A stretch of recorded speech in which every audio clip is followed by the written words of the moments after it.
కొంతమంది దీంట్లో ఈ రోజు ఇనాగ్రేషన్ కావద్దు, అయితే ఎమ్మెల్యే గారికి ఏదో మంచి పేరు వస్తుందో, మాకు అధికారం ఉన్నప్పుడు మేము చేయలేకపోయినాం, దీన్ని అడ్డుకోవాలా, ఈ రోజు ఇది కూడా కావద్దని చెప్పి ఈ రోజు కూడా హైకోర్టుకు స్టేకి వెళ్ళింది కొంతమంది.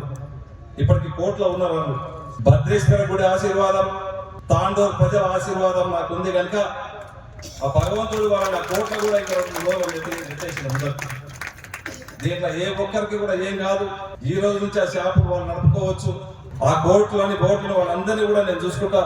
ఆ భద్రేశ్వర స్వామిని వాళ్ళకి ఇంకా ఇప్పుడైనా బుద్ధి చెప్పాలా, ఆ కోర్టులో కూడా ఒక మంచి పని చేసినప్పుడు సహకరించాలని చెప్పి నేను ఆ భద్రేశ్వర స్వామిని ఒకటే వేడుకుంటా. కానీ వాళ్ళు మా లాభం చేస్తున్నా, వాళ్ళు పాపం చేస్తున్నా, వాళ్ళ విజ్ఞతకే వదిలేస్తా, వాళ్ళ దగ్గర కూడా నేను ఓదలుచుకోలేను. భగవంతుడు ఉన్నాడు, చూసుకుంటాడు వాళ్ళని.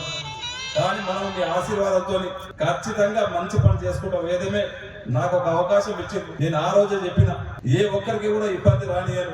6 గ్యారంటీలు మా పార్టీ తరఫు నుంచి ఇస్తే 7వ గ్యారంటీగా నేను చెప్తా ఉన్నాను. ఏ ఒక్క వ్యాపారస్తులు కూడా గతంలో మీరు చెప్పారు మాకు బయటకు పోవాలంటే ఇబ్బంది అవుతా ఉన్నది, మాకు ఏ పని చేసుకోవాలన్నా ఒక ట్యాక్స్ మాతో వసూలు చేసుకుంటున్నారని చెప్పి అలాంటిది జరగదు.